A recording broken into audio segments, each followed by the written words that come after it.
So what I'd like you to do is, just to start off, sort of explain how you found out about the flyer and sort of your initial reaction to it, if you wouldn't mind.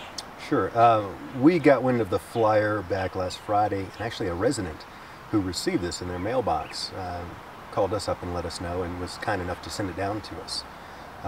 Initial reaction, I have two reactions to that. One is obviously for the safety of our riders and what sort of impact this would have. And we've taken steps to address that in terms of talking to the right authorities and the people that are involved with this. The other reaction is, are we doing something that's inflaming this current controversy with the new law? And I haven't really answered that question yet. You say, are we doing something to inflame it? You mean by having the race at all, or by talking about it? Maybe by publicizing the fact that we have an event that takes place on these roads where there's already this contentious environment between bikers and cars. So tell me a little bit about this race. First of all, not a race, just an event. Okay. Yeah, it's just a tour. Now I've got a whole bunch of stuff here for you. But the Sunrise Century is in its third year. It's July 25th. Of this year. It's the third time we've done it. We'll see. We saw about 1,000 riders last year. We'll see about 1,500 this year. We are capping the event at 1,500 this year. Most of the riders are from the Front Range area. It takes place on a Saturday, about 8 hours in length. What am I missing here? 75-mile loop or 100-mile loop? Right, 75 miles or 100. The meat and potatoes here is getting into the mountains, and those are such amazing roads and amazing scenery and a great place to drive or ride, so I kind of understand where all this is coming from. But it's great to be able to show this area to a lot of bikers that have never seen it before. We have people coming from as far away as France to do the ride, so it's really great to be able to share that and give it some exposure. So obviously you've been aware of the situation in which there's been some tension in the mountain roads. A lot of it coming because of the debate about the new bill that goes into effect in August, giving the riders the 3-foot passing lane and the ability to ride a little bit further to the center rather than on the side or the shoulder of the roads where they sometimes don't exist on those mountain roads. So you know that there's been a debate. Do you think that it's a fair criticism of drivers to call you the things that they say in this flyer, like dangerous and endangering drivers, and blocking the only access roads for emergencies and family events and things like that? I mean, what's your reaction to the specific allegations that whoever's making this flyer says about people like would ride in your event? People like us. Well, first of all, I don't take it personally. And it's not the first time we've seen things like this, and it's not unusual to have people upset about us bringing bikes through their neighborhood. So it's not the first time we've had to deal with things like this, although it is the first organized movement that I've actually seen, and it's novel in that way. So I don't take it personally. I don't think it's directed towards us. I think it's directed towards cyclists in general. Is it fair? The allegations are not directed towards me. I think it's intentionally inflammatory. And whoever the author is he's trying to, I think, get people riled up to his cause. And I understand why you might want to do that. I don't think it's fair. I think it's one-sided. I think there are two sides to that story.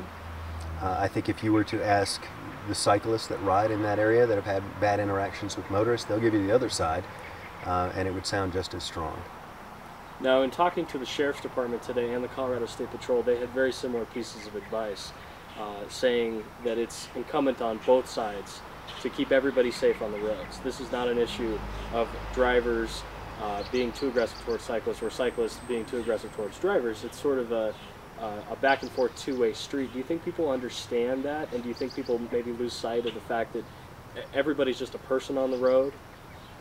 I think people lose sight of what it's like to be in somebody else's shoes. And I think the name of the game here is mutual respect.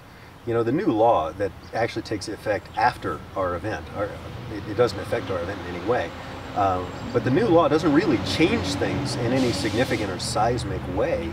It really just spells out, okay, your responsibility is this, and drivers have this responsibility, and let's all play nice together in the sandbox. So I don't think there's any great change there, but the name of the game with bikes and drivers is respect, and that's what's been lost for whatever reason. And you know, if the bikers just understand what it's like to be stuck behind somebody going 7.5 miles an hour up a hill every day when you go home from work, they'd understand how frustrating that could be. And conversely, if the drivers could understand the shock of fear that races up your spine when a car blasts by you and it's 12 inches off your shoulder, and you're off in your own zone just trying to enjoy a little bit of exercise, and that happens, it's frightening and it's frustrating. So there's a lack of respect on both sides, and I think that it's ironic, this is a lot like the hikers and the horses versus the mountain bikers about 10 years ago, 15 years ago. And ultimately, through education and mutual respect, those three groups have learned to play nicely together. I'd like to see the same thing happen with drivers. I don't expect it to happen in the short term. What we're doing on this end, you know, we're just trying to be a voice of calm and a voice of reason, and let people know that we're just trying to put on a quality event that's safe and it doesn't inconvenience and rile up the community, but we're giving the riders a safe place to come out and ride for a day and have a great experience. One of the things we're doing in that respect is we're talking with Bicycle Colorado right now, as well as a number of different authorities involved, so law enforcement and transportation and county and city and state, about putting on some educational seminars around this new law that takes effect in August, to let people know exactly what it does mean. What does it mean to a biker? What does it mean to a driver? And what does it mean to an organized bike event? And how does it affect the responsibilities on both sides? So we just want to see everybody play nice together, and I think if people just understood what the other side is going through, it would go a long way. Are you concerned at all that people will take this message seriously? Of course. And part of my job is to look out for the safety of my riders. It's the number one aspect of my job. If I can't create a safe ride, we got big problems.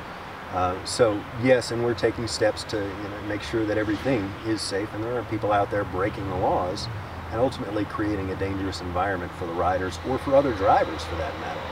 So yes, we're taking steps that way. I am concerned. I think this is more a cry for, I don't want to say attention, that's the wrong word, but so maybe I shouldn't have said it.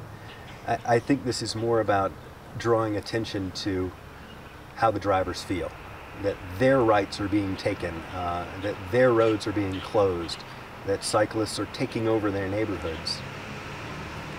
You know, mountain people are interesting too, and I lived up there for a long time, and I know what it's like. You don't live in the mountains because you want to be around a lot of people. You know, you're there because you want to have space, and they tend to be protective of their space, and I understand that. We're not there to invade their space in any way. We just want to come right on through and enjoy it with them. In terms of specific logistics and precise actions that we're going to take, I think it's way too early to start making those decisions now. We just look at options and look and see what needs to be done. And in the weeks prior to the event, so we're about 6 weeks out now, when we're 2 weeks out, we might say, okay, this is a real threat, we need to address it, and we'll look at those things now. But in the meantime, like I said, we do have these educational panels that we want to try and put forward. We don't have details on that yet because we're just putting it together. We do an email blast once a week to all our registered riders. One of the things we'll talk about, there's a Department of Transportation video on rider safety that's posted on their website, and Bicycle Colorado has some great resources there. So we may emphasize exactly what the rules of the road are for bikers and what they're responsible for following during the event. You know, an event like this doesn't close roads, and it doesn't change the responsibilities for riders in any way. They have to treat it just like any other day riding on any other road. And the same for drivers.